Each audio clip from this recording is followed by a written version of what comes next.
Hey guys, I've got two huge announcements for you. So I'm about to give you some dates. You're going to want to forward this podcast directly to your wife and tell her to mark your calendar. All right. The first one is coming up January 10th. It's the Men's Alliance 8-year birthday dinner and fundraiser. Going to be here at Journey Church in Richmond, Virginia. Go to our website. There's a banner at the top for you to buy tickets. It's a great date night. Bring your wife. It's going to be an amazing dinner. Get the tickets now. We're going to be announcing our Tribesman of the Year and Tribe Leader of the Year. It's a lot of fun. It's an awesome event. Also, if you don't live in the area and you can't make it to the birthday dinner, no problem. Set up a watch party. Get some food. Get your tribe. Join us live streamed. We want to connect with all of our tribes virtually for our 8-year birthday dinner. All right, second big announcement, and this one's super big. We are having our first ever Men's Alliance National Rally, May 2nd through 4th, Pocahontas State Park here in Richmond, Virginia.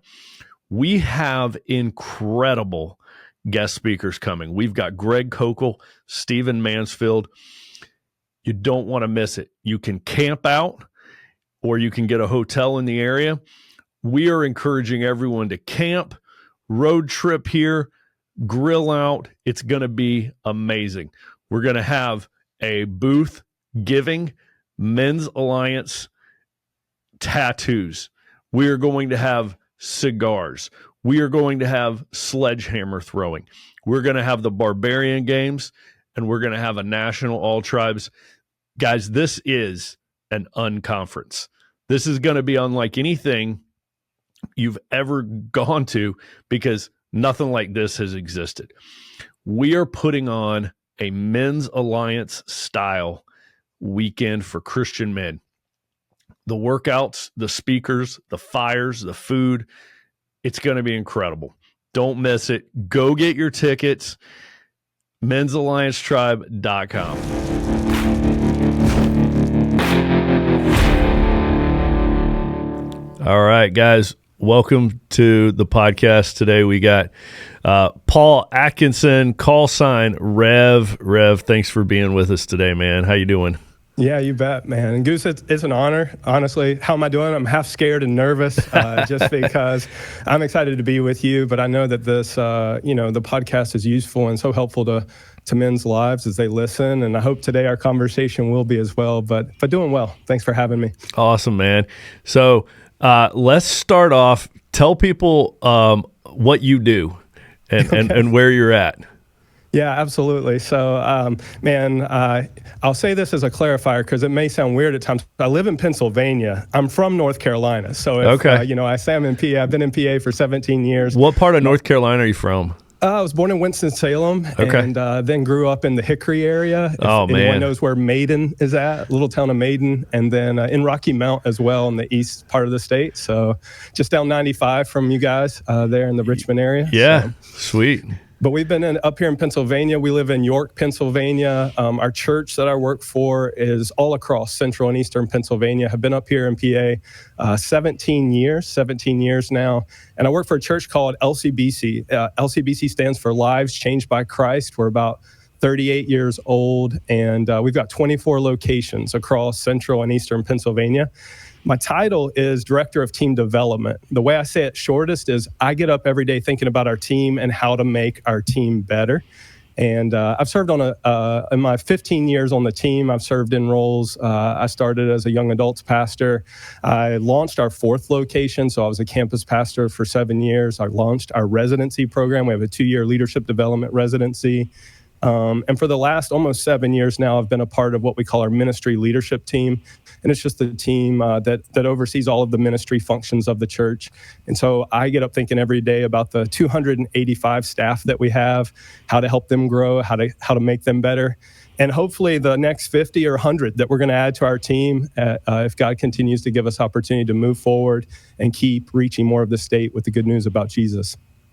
Man, 285 staff, that is bigger than most churches. There are a lot of folks that are part of our team, and we're so grateful, so grateful. Yeah, he said 24 campuses or 24 locations. Yeah, 24 locations that we have across the state, and then church online as well that we engage with, and there's leadership for that as well. Yeah, that's awesome. LCBC has been just a tremendous partner with Men's Alliance. We've got several tribes at several of those locations of LCBC, so we're really thankful for the partnership with you guys. Tell us, how did MA find you? How did you get to be on a tire? Yeah, absolutely. So the shortest version is Eagle Tribe launched in September of 2023, so over a year ago now, and I had been hearing about it, wanted to check it out, and came the first weekend and loved it. A slightly longer version, if I can tell you a little bit longer version Please, of that. yeah, we want the long version. Yeah, years ago, it was Easter. It was coming up on Easter. And at our church, man, our mission is to introduce people to Jesus and together fully follow him. And we are very focused on people who may not know Jesus, who are far from God, and helping them connect to a church where they can hear the good news of the gospel. So on this one particular prep time for Easter, I had been connecting with a guy, and I wanted to invite him to Easter. I knew he worked at this tattoo shop. And so I was like, man, if I can go continue to have some conversation with him in the tattoo shop, one, he's not going to go anywhere. Like, he's working on people. And so I walked in, was talking with him, and just like we do, we had some form of relationship. So I didn't just show up out of the blue. But we're just talking about the things of Jesus. And I just wanted to invite him. Hey, I want to let you know, think highly of you. You're the people that are in your kind of orbit would love to have you come and join us for Easter at LCBC. The truth is, he was kind of like, doing the polite, yeah, okay, like, I'm being kind and listening. He's not leaning in, right? And so, you're about to kind of wuss out or like chicken out, kind of withdraw a little bit, when all of a sudden this other guy sticks his head around the corner. His name is Derek, and Derek actually says, hey guys, did y'all forget the shop is closed on Easter? We can all go to church together. Okay, this guy doesn't know Christ. He's not a follower of Jesus. He would tell you he was an addict, and he was probably high at this point when he's saying, hey, we should all go to church for Easter. But they did. They came. I think about 8 to 10 of the artists, the shop, and their family, the significant others came. Oh, wow. And they came at Easter, and they came. Derek was one of the people that came. Well, he kept coming. And over the next 2 months, we formed a relationship.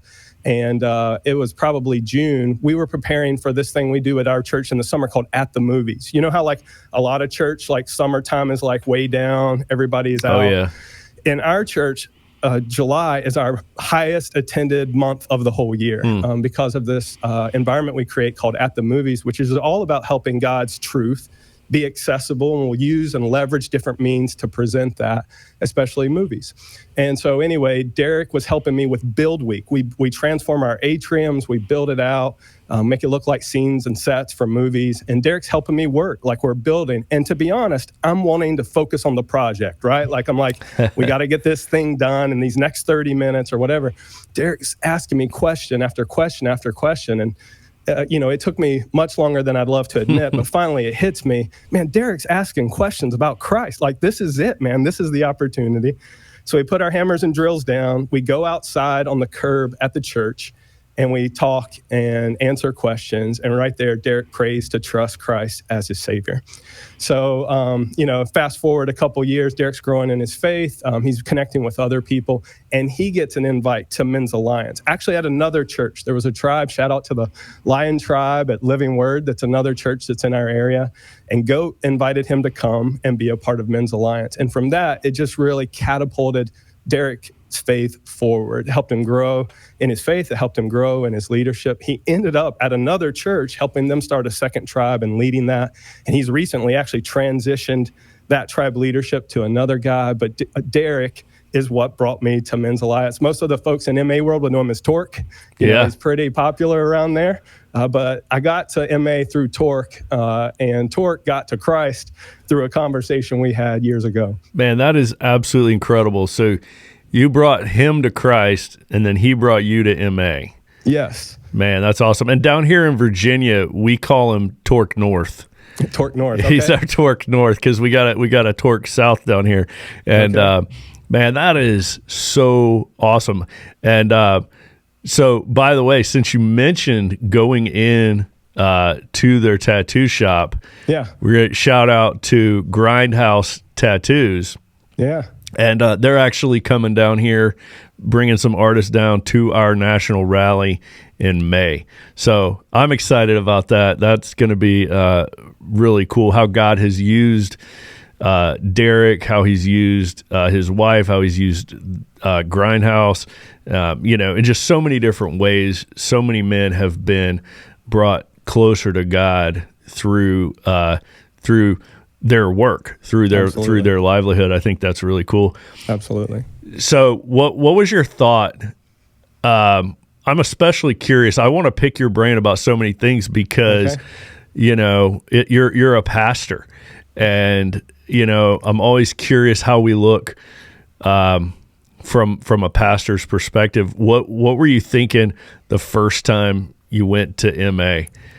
Sure, man. Well, the first time I'm going, I'm just like, I hope I survive. You don't know what to expect. There's so many other guys that had been part of a nearby tribe to help come launch our tribe, which I think is significant. Like, it's one thing to be like, you should launch a MA tribe. It's another thing to go and experience it, and it change and transform you, and you come to the realization we can't help but launch an MA tribe. Mm-hmm. And so, my first thought, I've heard about it for months, and so, it lived up to the hype. It lived up to the kind of the standards that you set in the leadership guide. Like an NFL player should come and think that this was challenging. That first weekend, it was.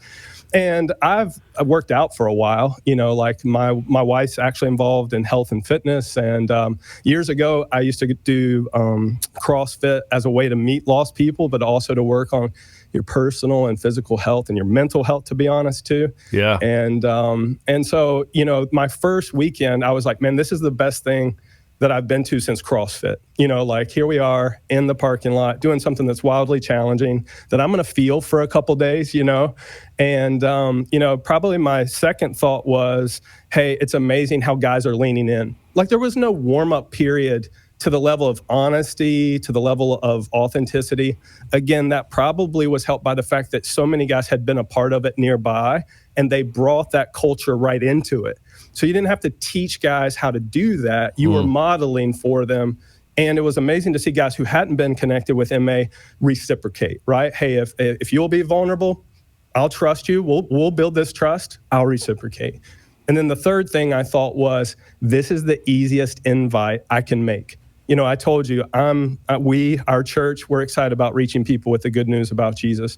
And for every week, probably for the first 6 to 8 weeks, I invited a new guy every week.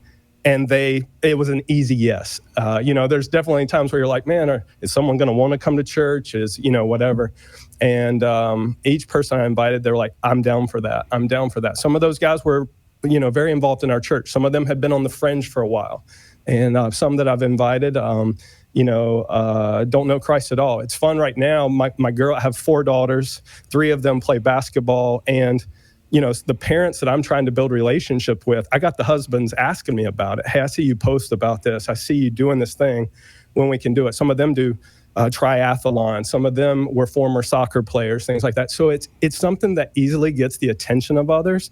And, it doesn't need a lot of explaining. Hey, come, right. We're going to work out. We're going to talk. You're going to hear a real world Devo. And I'm confident that it's going to impact you. And when you can make a confident ask or invitation like that, it's amazing how people come and, if you have a good relationship with them, they'll trust you for that.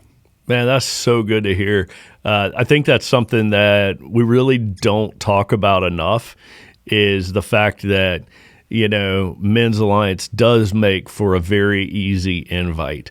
Yeah. It's very hard for a guy to invite another guy to church. Mm-hmm. It's hard to explain why that is. In some ways, I think it feels almost feminine, a guy inviting another guy to church. I don't know, it just feels weird. Like, hey, neighbor, you should come to church with me. It's a little bit easier on a holiday. I'll grant it. It's a little easier on a holiday. It's certainly a ton easier when a church is doing some extra event, right? When a church is doing like a movie night, you know, or a fireworks show or a Christmas program or something. But it's so easy to invite anybody, coworker, neighbor, relative, say, hey, you got to come check out this workout group, you know? And of course, we know Men's Alliance is not a workout group, but it's an easy way to invite another guy to it for sure. And I think the more we kind of look for those opportunities to create easy invites and to invite other people, you know, that's a huge part of it. And we really don't talk about it enough. So I'm glad you mentioned that. Yeah, and not to mention the fire. That's going to sound so crazy, but that's a key element of the, if I could call it, the programming, right? Yeah. And like dudes will sit in the woods and talk to other guys, open up around the fire. Yeah. You know, like Friday night. I mean, we're up here in Pennsylvania. Dudes have been sitting in tree stands and things like that for weeks by now. And, you know, for hunting season, you put some guys in that thing, give them something to stare at, and it's amazing the conversation that can flow. So that's right. When I tell guys, hey, we're always outdoors in any weather, you usually see some eyebrows go up. Yeah. And that's when they kind of are more interested. That's cool. So, you know, one of the amazing things about, to me, an amazingly rare thing about getting a pastor involved in MA, in case you didn't know you're a minority, is how many hours you're already at church. Right? So you're a tremendously busy guy. Obviously, from just hearing you talk about the different hats you wear at such a large growing church. You know, I know that the staff at my church, man, they're always just, their plate is always full. I invited a youth pastor to come out to Men's Alliance, and he was like, yeah, that's what I need is another church event. He was like, I'm here 70 hours a week, man. I was like, I know, I get it. And what I was hoping and what I told him was, you know, but all the stuff you're doing at the church is stuff that is, it's stuff that you're pouring into, and you need something at church where you sit back and you get recharged, not another thing for you to do, but a thing for you to come. So have you found that, does Men's Alliance, is it another thing on your plate for your busy church, or is it actually an opportunity for you to sit back and listen to a devotion? That's awesome. Goose, we got some more podcast topics to talk about, right? Yeah, man. We could talk about how pastors are some of the most unhealthy people that you've met in your life. We could talk about how pastors don't know how to create the right priorities and boundaries in their life. We could talk about how some pastors, they believe they are the savior for the people, and they work, and that's their work demonstrates that, rather than trusting God to do the work. And I'm not critiquing anyone, all right? There's people listening. You don't know me, my situation, right? But I am just saying, like, a lot of times you look at in any kind of industry that's people oriented. We could look at healthcare. We could look at, and oftentimes the people who are there to serve others sometimes are the most unhealthy. Right. And what I appreciate about our church is we have 3 staff priorities that we have, that our senior pastor has us focused on right now. One is do something new to reach new people. It's that simple. It's that broad, vague, but do something new. A lot of times I do things around golf. I love to play golf. I'll go meet new people at the golf course, and I can't tell you how many invitations that's led to come and be a part of our church. The second one is empower and activate. We at our church, we are equippers. Our job, our work is to equip the people to do the work of ministry. That's also why some people are working 70 hours, because they are doing it all themselves rather than equipping others to do it. The third priority that we have for our staff is prioritize your health. And so, you know, when I think of MA, I actually don't see it as a competition. I don't see it as an add-on. I see it as a part of what we challenge. Here's another thing we could talk about is how people are succumb to the thought of work-life balance. Here, I don't train our staff to try to achieve work-life balance. I want them to have a healthy work-life blend, because I want them to live an integrated life, not a compartmentalized life.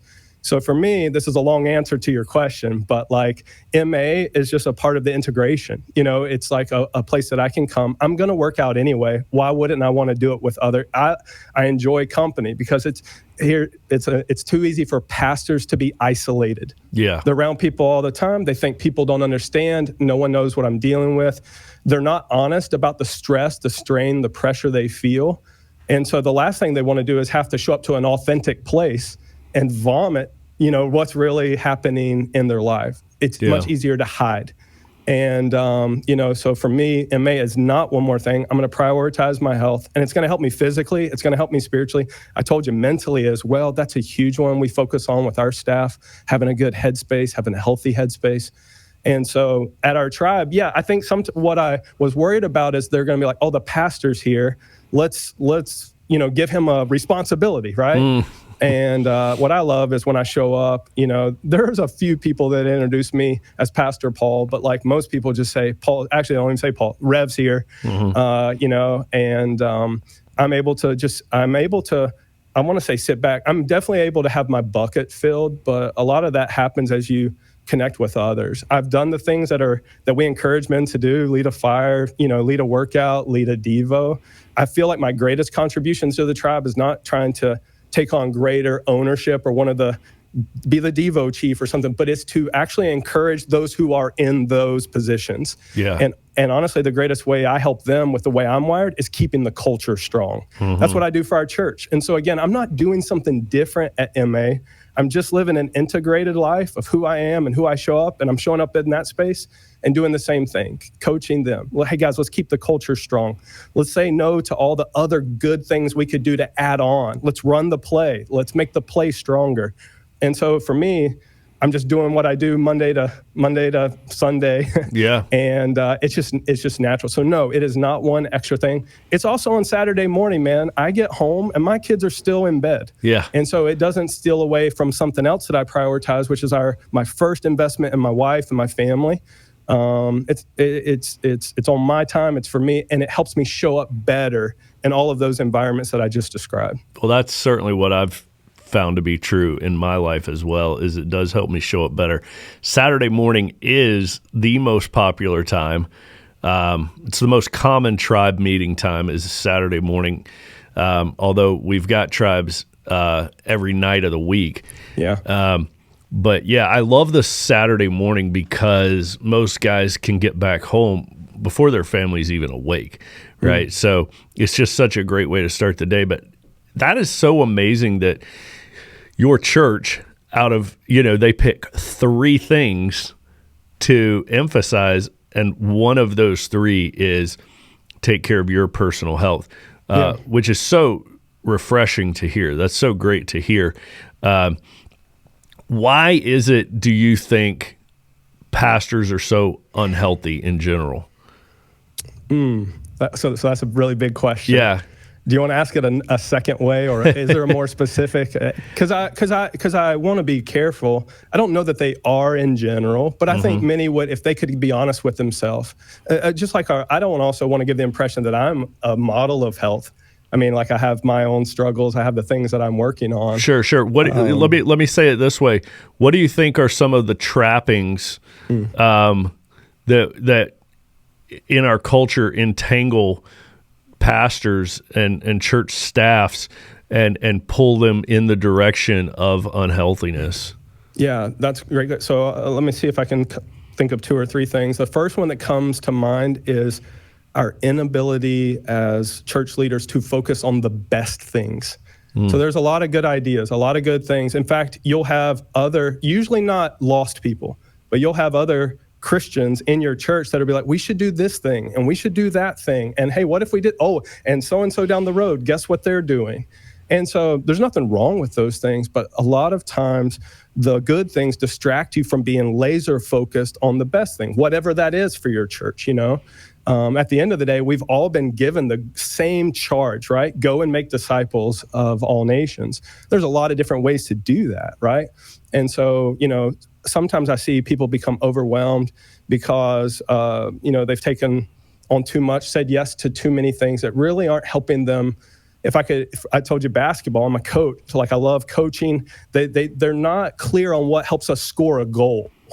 And so, you've got a lot of people running around doing activity, but we might not be putting the ball in the basket that much. I think that's one thing that contributes to overload, stress, anxiety is the inability to prioritize the most important things that are going to help you move your mission forward, or to say it that other way is score goals. I think the other thing is people do, I think sometimes people buy into I'm going to call it a myth, and I'm probably going to make someone angry, but that ministry is a 24/7 job, hey, everybody ought to be able to call me at 2 a.m. and pick up the phone. And there's a lot of great kingdom work that happens in those moments. So don't get me wrong. Right. But, you can't live.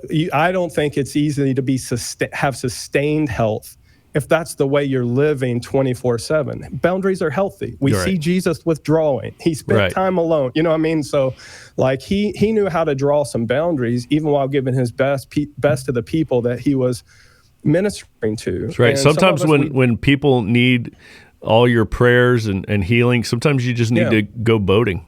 Yeah. I mean, go fishing. It's true. Go climb a mountain.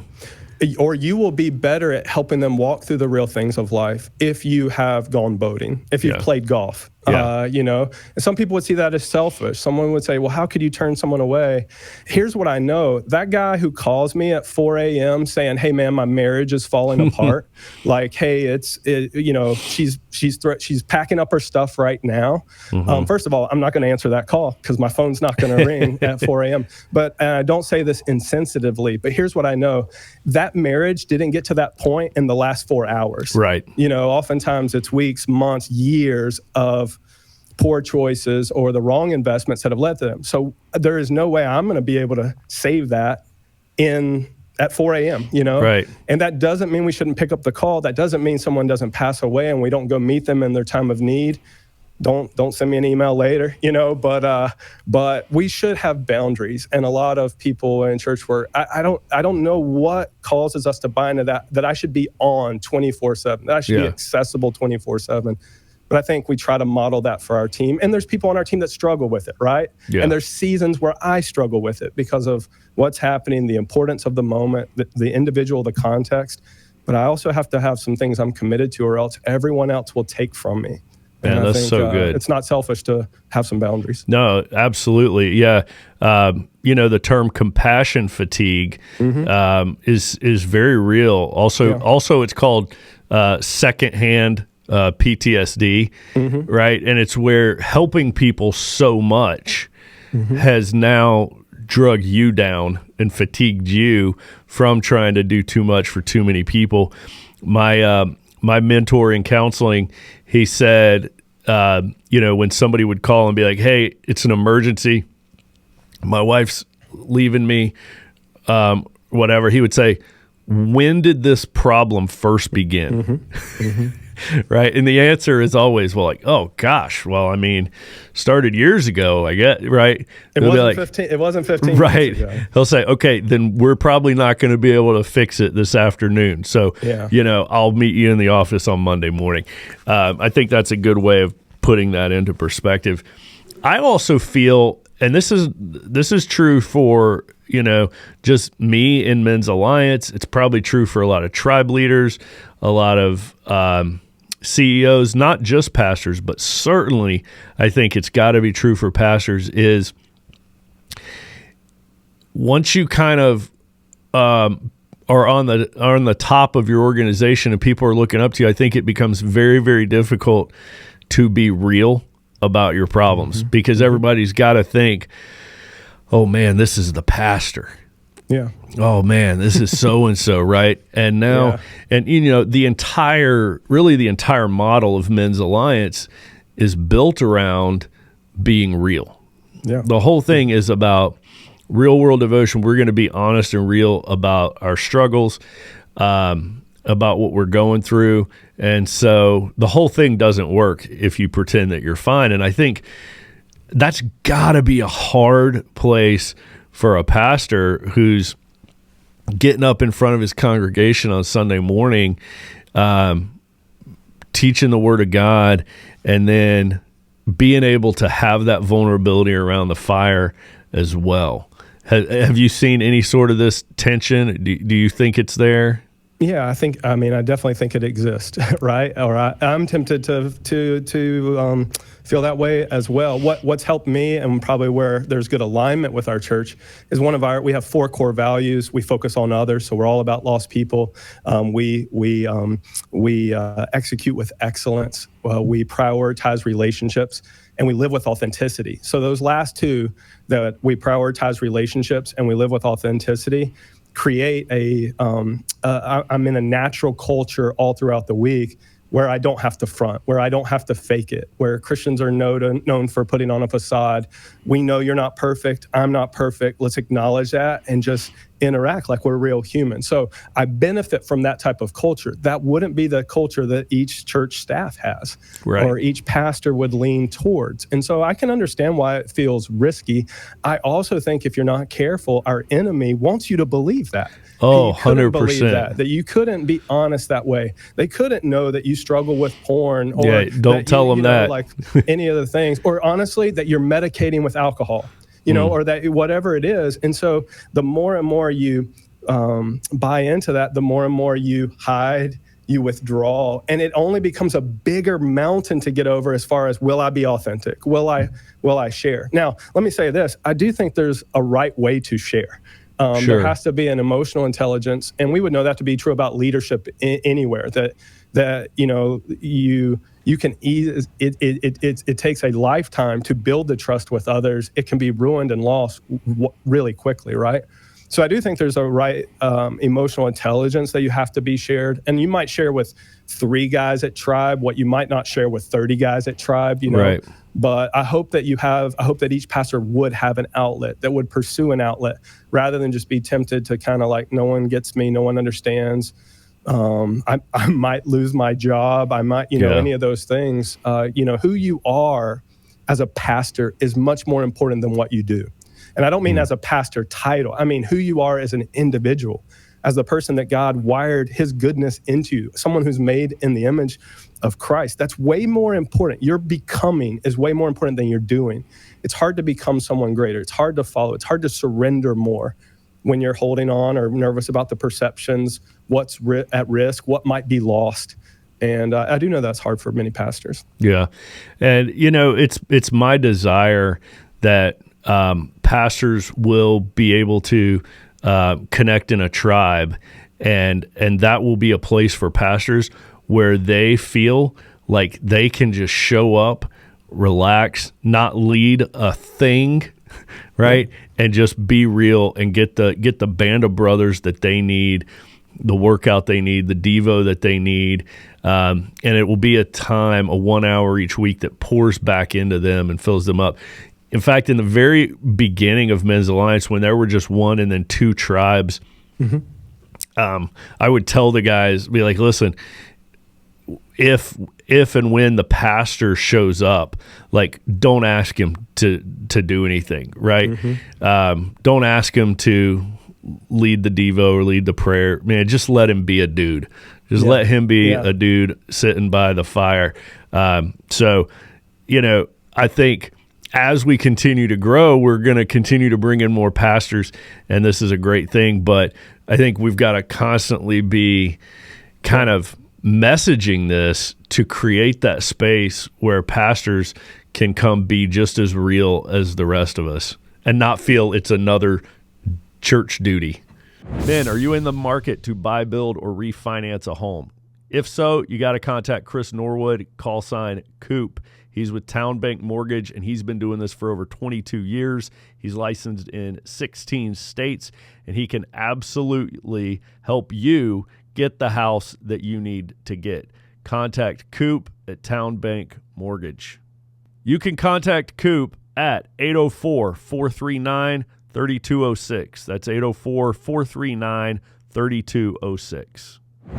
Yeah, I wouldn't want any pastors to go show up at MA to get to get what they want out of it in this sense. But I think if pastors would make themselves more accessible and more real with the men in their church, most of those pastors, let's say that we're talking about a senior, I know there's a lot of different pastors, we're talking about a senior pastor, you're wanting the men of your church to buy into the vision and follow where we're going and how we're trying to reach our local community, right? And that common ground isn't always built from the pulpit. Like, it's not always built in a 30, 45 minute, hour long message, right? That community, that trust, man, it would be interesting to see what senior pastors, that their vision and their activation of the people in their congregation, how it could be advanced by having this common ground outside. So again, I wouldn't want them, hey, if I go hang with these guys, now they'll do this for me, what we're trying to do at the church. But I think, that's a part of community, right? Like, hey, we travel together. Yeah. And I think for many pastors, they'd be encouraged and blessed by what the programming of MA can produce. They're going to be wildly encouraged by the community that's there and them not have to feel alone in ministry anymore. And I think the ways that at our campus, the campus I attend in East York, I watch how so many of these guys have gotten involved in all areas of our church, in our kid ministry, in student ministry. One of our guys, a lot of you guys will know Cape, that serves with you guys, guys at MA. He's helping lead our baptism process, man. He's the one that's helping people as they've come to know Christ, share their story, write their story, and help other people be impacted. He's leading the baptism process for us, So wow, that's awesome. I see greater ownership from all these guys. That we have a couple of our traffic teams on Sunday morning. They're all MA guys, And but I love that I could look in the walls of kid ministry and I could see a fourth grade group of boys having a guy who doesn't have his whole life together, but is trying to follow Jesus, is trying to orient his life around the way of Jesus. And he's speaking into the lives of those 8, 9, 10-year-old, boys that may not have a guy they can look up to at all. So, I mean, there's ways that it helps people, again, be empowered and activate in their local church community, not just hang out. And what starts in the parking lot moves within the walls of your church. And I think a lot of the great benefits you'd want on the inside of your walls as well. Oh, so good. And I would say this too, to anybody, pastor or not, that's thinking, man, I can't share these struggles with these guys. Listen, everybody already knows you're not perfect. Yeah. Right. It's no secret. It is no secret. And you feel a million times lighter and better when you are real about your struggles. You're not really shocking anybody because everybody already knows you're not perfect. And the return on that vulnerability that you get is when you actually are real with somebody and they still want to hang out with you. That's a brother right there. So good, man. I'm glad to get your perspective on this. I want to transition a little bit over to let's talk a little bit about Carry the Fire. So you went through our Carry the Fire program back in I'm fall. Still here to talk about. Yeah, you went through the October FTX, so that went from like August through October. Yes. Tell us a little bit about how was it? Maybe your perceptions going into it. Was it what you thought it was going to be? Was it different than what you thought it was going to be? Tell us about that. Yeah, it's a great question. Can I share with you? There's 3 reasons I signed up to do it. Can I tell you that? Great. I think that answer will kind of like give some legs for that response. But 3 reasons I wanted to do it. One is I wanted to keep growing myself. Like we are, and here in our culture, we focus on being learners. You have to continually be learned. My first and foremost priority as a follower of Jesus, not a church staffer, is to have a growing relationship with Jesus. And I knew that this was a different type of environment. So I wanted that. I don't know that I wanted everything that came with it, right? Like those are the reasons you don't sign up for it. But I wanted to grow. And I knew that, John Maxwell talks about the law of environment. You have to put yourself in environments where you will grow. And because of other people that have been through this experience in my tribe, I know the growth it produced in them. I wanted that. The second reason I want to be a greater gift to my tribe leadership. Hey, if this has helped advance them and their journey, both as a spiritual leader, but also as a leader of small units. Like, hey, this will make me, having understood what they've been through and embracing it myself, it will help me be a stronger contributor to the team and culture we want to have through Eagle Tribe. And then the third reason, I don't know if I've shared this with you yet, Goose, I wanted to steal as much as I could from it, all right? Nice. Like when I talked to my boss about doing this, hey, I want to let you know, hey, I'm going to be spending 8 weeks of investment growing in the area of apologetics and things like that. You cool if I spend my time and focus and energy that way? He was like, absolutely. Why? Because we create developmental experiences for our staff as well. And we place a high priority on benchmarking. Hey, who are organizations we can learn from? And we've spent a lot of time over the last 3 years with organizations like Marriott, the hotel chain, Chick-fil-A, Google, and then other churches as well. And I thought, man, knowing that we put or create developmental experiences for our staff here. What can I take from that? What can I learn so that our programming, our development for our staff can continue to be enhanced? And I got something out of all three of those things, For me personally, it gave me greater confidence. That's probably the struggle I experienced was like, I hope nobody knows I'm a pastor. That's honestly what I'm thinking about. I know the three guys from our tribe or two other guys from our tribe that went with me, they know it. So it really, stunk like the first call when they're like, oh, that guy's the pastor. And then they call, and you're like, great. Now I'm going to have to deal with the most challenging situation they can throw at me when I'm just trying to be there and grow and learn myself. I mean, that's the imposter syndrome, right? That many pastors struggle with. Like, I don't know all the answers. Yeah, I think all men struggle with that. Yeah. The second thing related to just being a better, tribe leader, or contributing stronger to my tribe. What was fun was for my class, my tribe leader warrior, he was my leader, and Torque or Derek was also the cadre. And so honestly, it was just a wild experience for me. Here's a guy that I helped come to know Christ and a guy he helped come to know Christ. And they are the ones taking me through this wildly spiritually transforming experience, and that was just, honestly, that was probably one of my greatest takeaways. And it helps me encourage their leadership. It helps me be a stronger tribesman and seeing their growth. And as well as the feedback I got about my own leadership and what it can feel like on the other side of me and the ways that I can show up better for my tribe locally. And then the third one related to our here, I can't tell you all the ways that we're going to incorporate something. We can talk offline about that, or else my staff will listen to this podcast and get the cheat codes. But there's definitely some things that we are enhancing because of that experience, and I'm grateful for that. Man, that's so cool. Just give me a little hint. Is it leadership stuff or is it ambassador stuff? Both. Okay. Yeah, definitely both. There's definitely there's things related to feedback. There's definitely things related to the physical things that happen. There's a lot of mental situations you put us through where we want to help people think differently, and whether the exercise you put us through or the way that the experience was facilitated after that experience helps you think differently about it. And so it was both on both sides, the leadership and the apologetic side. What's interesting is I want our staff to be wildly successful at what I would call conversational apologetics. You know, sometimes when we hear apologetics, we think, and we do, right? Like in our training we go through, we watch debates and things like that. The guys I hang out with at the golf course, they're not always looking to debate me. Right. But they do bring up things, and there are triggers in the words and phrases they use. I want to be ready to engage. And what this experience gave me, one of the many things it gave me, but one of the things that I think you can't undervalue is it gave me the gift of learning, of practicing, and getting feedback about what others experienced that gives me the gift of doing it better when I show up in front of someone in real life. And that's what I want for myself, my team. When the rubber meets the road and it's a high stakes experience, I hope that I will show up in a great way for that moment that God's led me toward. And so I love that on our team, we always talk about what's the right knowledge you want to instill in a staffer and what's the right experience you want to give them to stretch them. Both of those things are needed for growth and development to take place. And the FTX was full of both of those.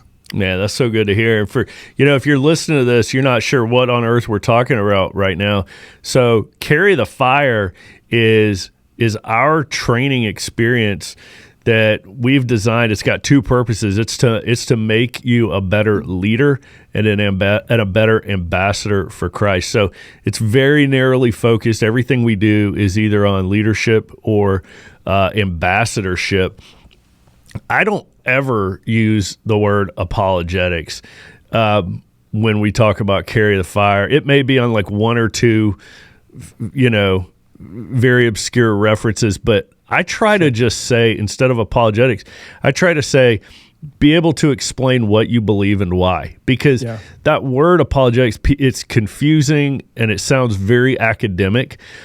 And what we're doing is not academic at all. It's entirely like practical, real world. It's all centered around having conversations with your family around the kitchen table and answering their hard questions. So I don't know. We've got to invent a better word, I think, in our culture.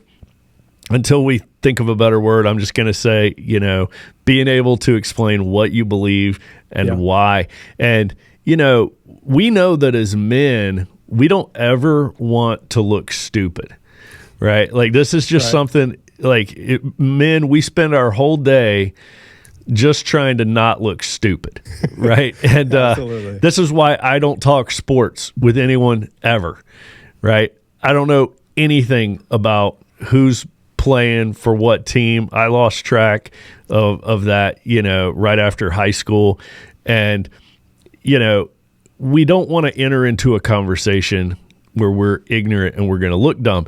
Right. And I think this is why so many men do not enter into a spiritual conversation. They're like, I don't want to open my mouth because I don't want to look dumb. Yeah. They might say something that I don't know how to respond to. They might ask me something that I don't know the answer to. Right. Just like if we're sitting around in a barbershop and you guys are talking about the game last weekend, I'm going to keep my mouth shut, right? Because I don't know who played. Yeah. And if we get a little bit of important knowledge and a few tactics under our belt as Christian men, we'll be confident to step into that conversation with anybody, anywhere, once we learn the basic plays that all these conversations are made up with. So, that's what we're talking about. That's what Carry the Fire does. And I'm telling you what, the guys who lead Carry the Fire, myself, Gladiator, took it to the next level. It has the very best leadership exercises in it that the U.S. military has to offer, right? I took some of the small things that I went through, and I was like, when I was a captain in the Air Force, I remember some exercises where I thought, oh, okay, that was good. Mm-hmm. That made me a better leader, right? Mm-hmm. No, they're not all that way. Some of them, you're like, I don't think that helped me at all. So we threw those away. But the ones where you were like, ooh, that got me. We put all these things into Carry the Fire, right? Yeah. So I think when a guy goes through Carry the Fire, he's getting the best of what's out there for leadership training and the best of what's out there for practical apologetics training. And with the goal being, just get men to speak up and lead and initiate these conversations around the marketplace, right? Around the water cooler, at the dinner table. It's not theology. It's not seminary. It's not debate school. It's super practical. And, I think the fact that we've got a lot of diverse guys coming through it. So tell us a little bit about your background and your education coming into this field. Yeah. So background in education, I studied at Liberty University there in Virginia. So I was down the road in Lynchburg. Yeah. And I have a business degree. So I was a marketing major and enjoyed my time there. Ended up staying around. Dr. Falwell gave me a scholarship because of some things I was doing in the community to help impact government-funded housing projects. And so I stayed and did my master's work in intercultural studies because at the time he had also given me opportunity to work in the campus pastor's office, which was attached to the missions part of the school at that time. And so basically my heart was just growing for both like local and global missions and mobilizing people, training college students to become like actively involved in their communities, but to become career missionaries as well. And so that was kind of like what a lot of my focus was there. That's what brought us to Pennsylvania, was working for a missions organization. And then we just found our church by trying to pick a good church in the area that we could be a part of and grow. But that's some of the educational background that that led me to this path. Now, you're a full-time Christian, right? That's your day job is being a Christian, right? And sure. And helping lead a church. So you're already doing it. You're already on the front lines. But one thing we talk with guys about after Carry the Fire is, okay, now you've received all this training. Mm-hmm. What are you going to go do with it, right? Mm-hmm. And in Men's Alliance, our goal is to, change the world, mm-hmm. right? Not just meet every week and work out together, but, train men and then deploy them mm-hmm. For God. And I'm curious from you, who you're already doing this, mm-hmm. right? How does that fit for you? Does it just yep, I'm going to keep doing what I'm doing? Does it change anything? Does it get anything stirred up, or does it just push you further in the same direction you were already moving? Yeah,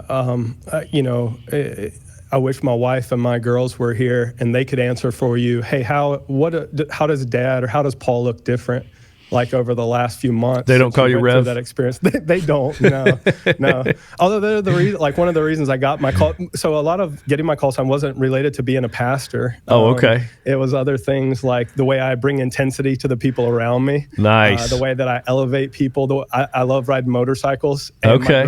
My girls ride with me. So, things like that. And then it was also you happen to be a pastor. that's kind of makes sense. So, the best call signs always have two meanings. Yeah. So there were multiple things that contribute, but how am I carrying it forward? What looks different?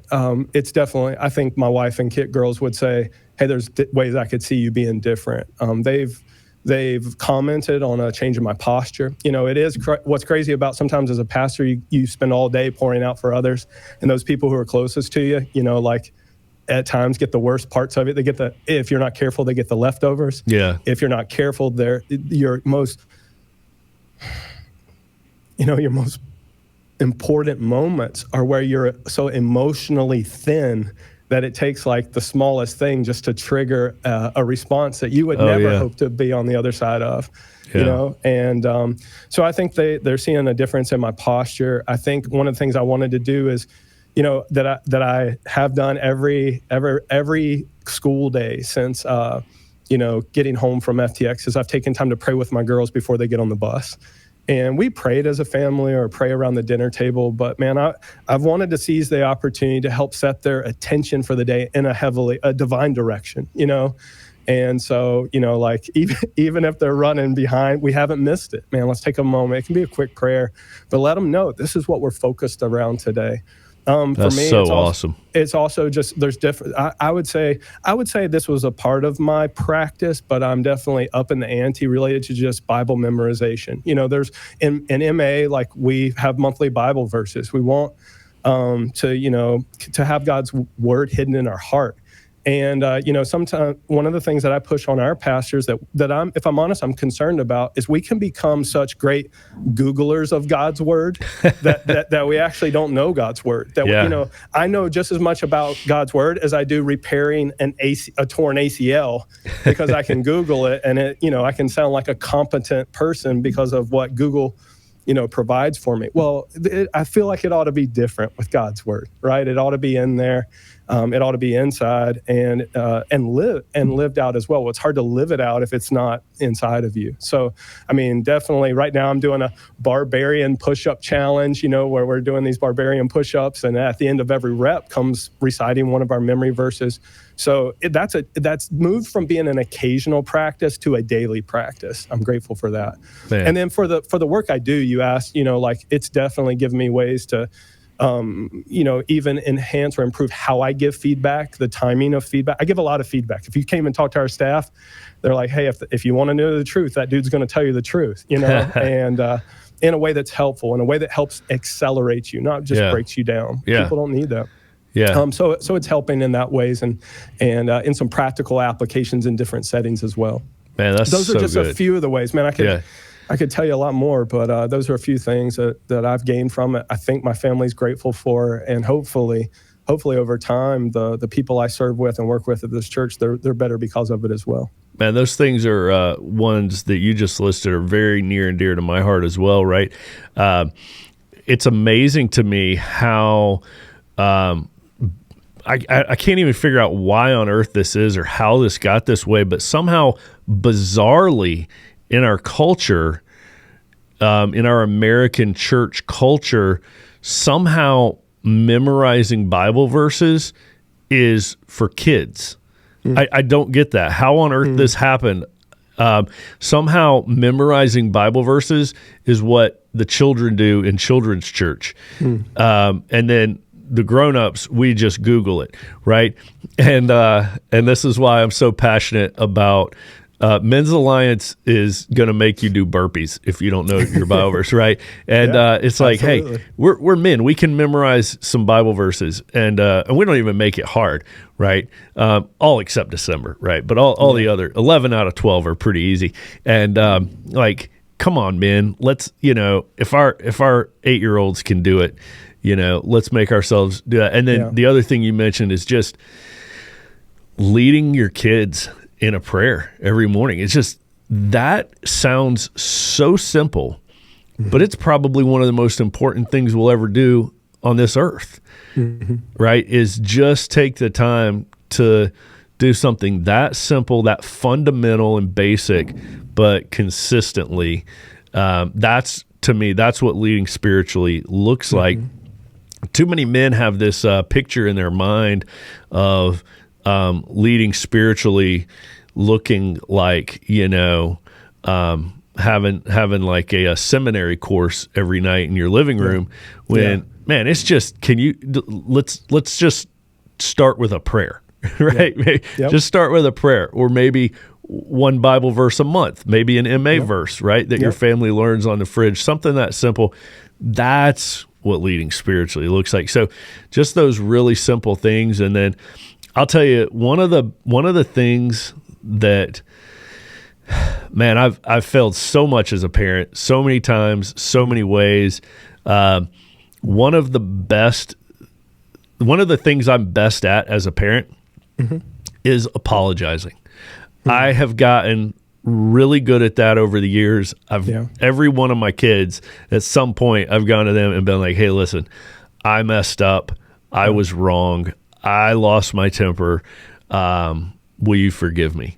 And I think as dads, that's an important area for us to lead by example, right? If you want kids who are going to apologize, you got to be a dad who sets the example of it, who demonstrates 100%. It.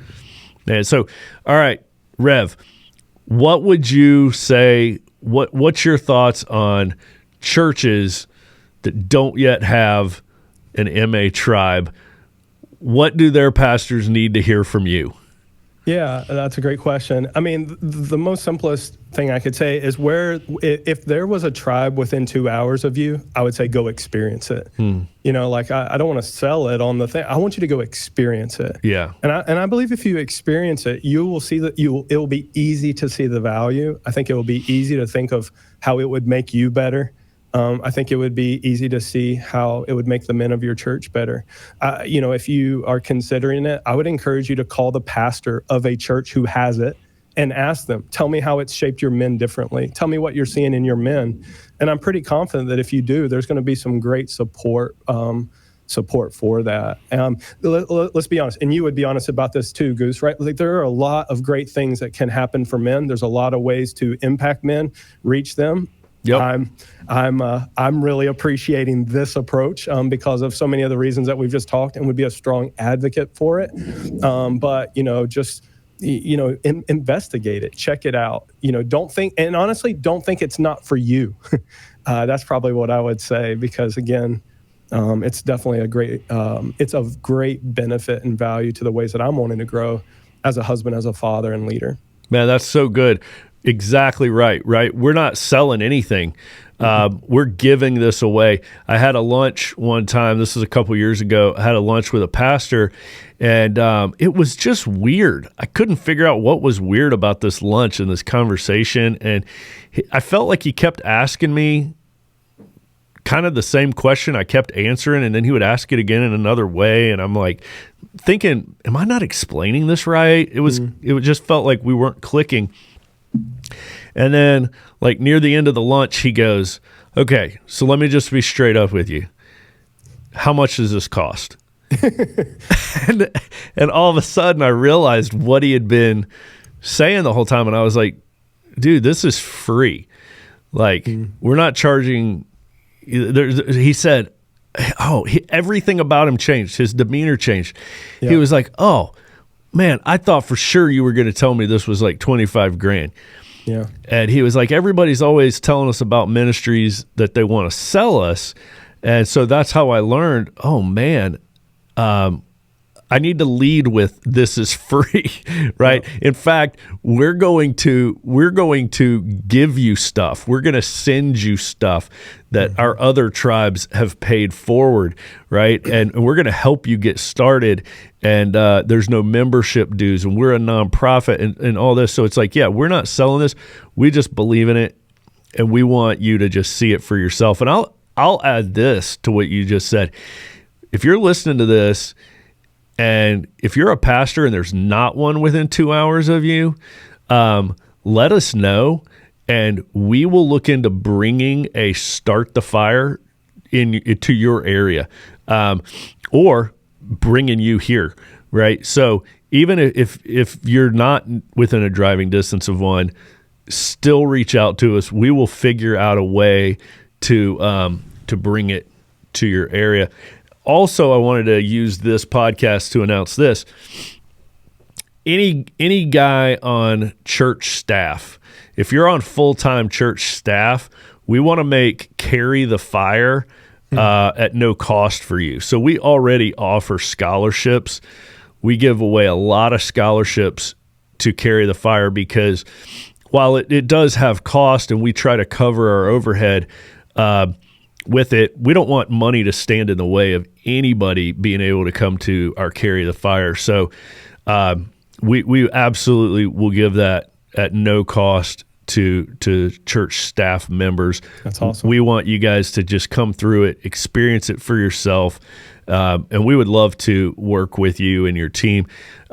We've even, Rev, we've kicked around some ideas of, man, we could run a Carry the Fire just for pastors, right? Yeah. We could do a pastor's Carry the Fire. So I'm open to anything. That was going to be my next ask for us and our team offline. Oh, dude! Now that you've been, let's talk about be a test pilot for that. Let's talk. So. Okay, that's awesome. Well, my last question for you is, where do you feel God is pulling you? Where's God pulling Rev? What are you passionate about? Yeah, I feel like I feel like I was gifted the clarity early on that my personal mission, if you ask me what it is just to meet people where they are and help them move forward.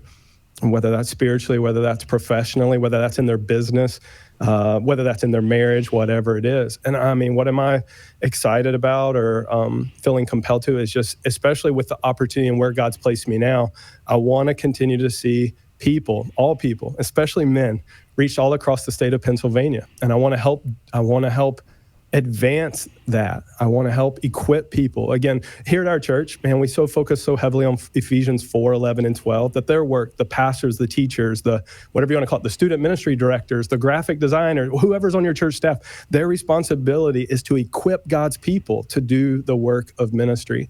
And here at our church, man, our vision is to reach and impact the state. And we do that through our locations. We do it through church partnerships and equipping other pastors. We do it through our online and digital means. So I just want to help accelerate that, and which has been so fun to hang out with you guys and gain greater insight into how MA is working. What I'm inspired by, Goose, is how y'all's heart and vision to scale. And that's one of the reasons I'm wanting to stay close. Hey, you guys have, I think when we started our tribe, man, maybe there was around 60 some tribes or something like that. Right now, clipping over 150. Am I right? Am I in the ballpark there on that? And I've heard even others talk about the vision for this next year, like, add 200 plus more tribes. Those are language I'm hearing. Our mission, our vision is similar. Reach more of the state, launch more locations. At its core thing, it's not about a church or a building. It's about equipping more workers for the harvest, right? Yeah. That's it. Jesus said the harvest is ready. The opportunity is there. The workers are few. So what am I pulled by and passionate for? Equipping more workers for the harvest. There should be men and women who have God's wiring put into them that are activated in this mission. And I want to do that in my home, in our community in York. I want to do that through our church and in ways God's given me to steward. And as long as God has me walking beside MA, I want to be an encouragement to you guys that way as well. Well, man, you just got me so fired up. I have a very, very similar passion, right? The thing that fires me up is thinking about a guy out there who doesn't have a tribe, right? When I think of a guy out there who's got nothing like this in his area, and he's got some vague notion of what he needs, and he knows it ain't there, right? Yeah. Like, I want that guy to have a tribe. I want that guy to have a band of brothers, and I'm not stopping until we get a tribe out there for everybody. So appreciate what you're doing, man. I'll tell you what, it was an honor for us to have you come through Carry the Fire. It's funny hearing you say it like, oh no, they found out I'm a pastor. Now I'm going to get the hard stuff. It felt the same way for us. It's like, oh no, we've got a professional coming through here, right? I don't know if we can even find a way to challenge him, right? It's like we're trying to instruct an instructor now. So, I think the way that God's using you, man, is you need to hear how rare it is for a pastor to go into a tattoo shop and invite everybody in there to church on Easter Sunday, or go out on the golf course and start these hard conversations and get those guys in a church. So, that is, however it is we each are, we always think that that's normal. And sometimes we need somebody to tell us that's not normal, right? You're doing something extraordinary. Nobody else would do what you're doing. Very few people would do what you're doing. So, we're honored to have you in MA and have you go through Carry the Fire, and so excited to, have you on for this conversation. And this will be the first of many. You're our, we've got a go-to resident pastor, patched member in MA now. So that's sounds awesome. Great, and hey, we're going to talk offline about this other thing too, because this sounds like a great idea. Sounds great, man. Thanks for the ways you guys encourage and are helping me be better. Appreciate it.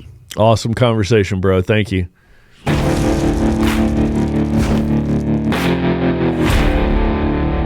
To find out more about what we're doing and to join us on our mission, go to men'salliancetribe.com. And don't forget to subscribe to our YouTube channel and give us a 5-star review.